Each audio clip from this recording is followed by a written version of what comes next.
Let's go. Let's do this. Hi. Why does Barbara always come out in me? I don't know. Okay, this is my first try on. No changes made or anything. Fresh out of the package, like fresh out of the package, just like this. So we're gonna switch it up. We're gonna enhance this beauty, soften this up a bit, and bring it down and add a little bit of low lights in this and just make it look a bit more believable for my complexion. Okay, let's see how it goes.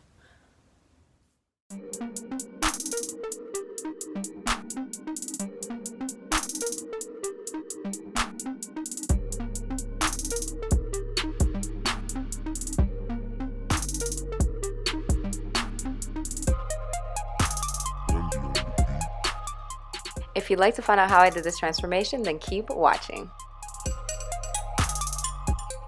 So this wig was sent to me by Rpgshow, and I decided to go with something bold, something completely different from what I normally have. And this is their Beyoncé Bob, and it's a full lace wig. This is my first lace frontal wig that I did not make myself. So this is kind of exciting for me. Alright, so right here I am just sectioning the hair into what can be broken down as 3 parts because I'm going to focus the color on the crown of the head and around my face. So it's like a U-part shape that I'm making. So as you can see here, around the top and then down each side, as you can see. So these are the sections that I'm going to be coloring, and the rest I'm going to leave because I still want this to be pretty blonde. I just want to break some of the brightness up. So because I'm going to be doing low lights throughout, I'm going to be using a level 2, which is a dark brown, mixed with a level 5 in an intense red. Now the reason for the red is because once the hair has been bleached, you remove all the pigment. And pigment has reddish, warm, well darker pigment, sorry, has warmish, reddish tones. So I have to put some of that pigment back into the hair. If I just go and put the dark color on its own, then it will be a very ugly, muddy, hollow color. So you need the red in there so that the brown has something to stick to. Let me know if you guys want me to do like a little color theory video 101. Comment below. So I'm using majority of the level 2, and you see that line right there? That's the amount of level 5 that I put in. So as you can see, I used way more of the darker color, and I'm using 20 volume developer for these low lights.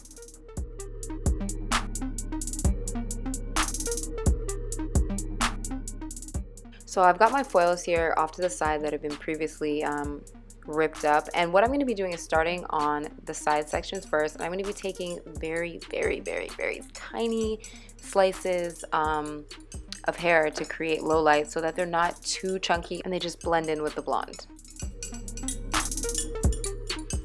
So throughout these sections, I'm going to be taking slices as well as weaving. So as you can see, I take a section out and then I weave out these small pieces, and that's just going to get some variation happening throughout.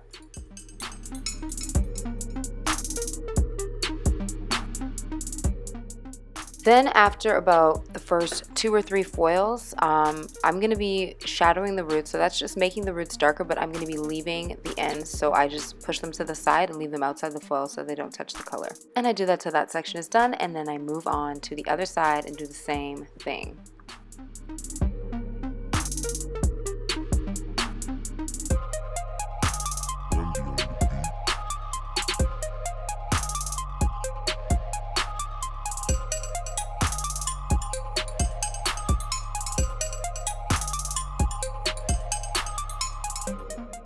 After all my sections are complete, I'm just going to go in underneath and just kind of touch up any parts around the hairline that might look a little bit blonde, and I'm just going to put that darker tone around the front.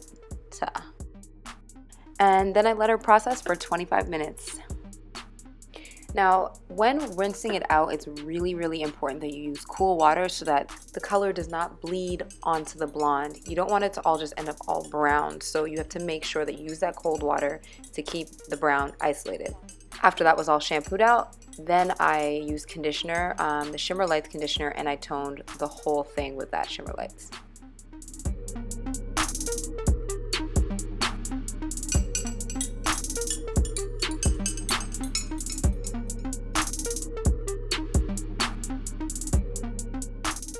Now it's time to comb her out and let it dry.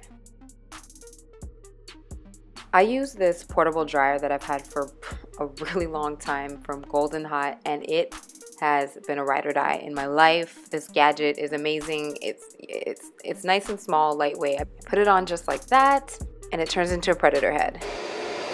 Predator. But it's amazing for drying your hair on the go. So after that was all dried, I decided that I wanted to add a band on the end of the frontal just to have that extra security and just so that my frontal would lay even tighter and flatter on my head. The thing I love about this unit is that I didn't have to bleach the knots. I just added a little bit of concealer on my parted section, and that was it. Now it was time to try it on and flat iron.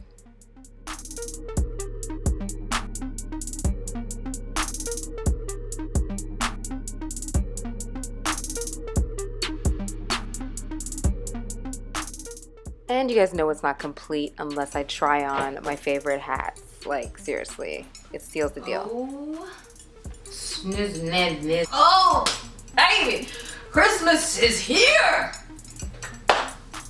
Christmas is here. I call this the winter blonde because you still got the brown framing my face, which is what I need to kind of make the color suit me. But honestly, overall, I love this wig. Actually, I'm in love with this lace frontal because it's super thin and lightweight, which made it really easy to like blend. I didn't do anything to it. I didn't bleach the knots. I left it. What I changed was the color. I didn't even change the cut. Rpgshow, y'all did your thing.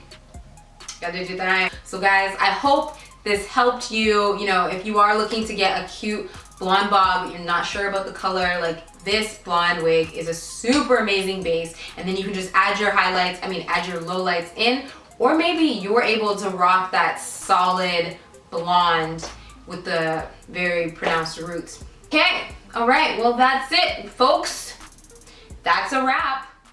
Alright guys, thank you so much for watching. I really did hope this video helped you guys, and I hope you guys can go out there and try something new and bold for the new year that is coming, honey. Alright guys, thank you so much. I love y'all. Mwah, mwah, mwah. Freckles. Want this in your life, yeah? And it was stinky socks.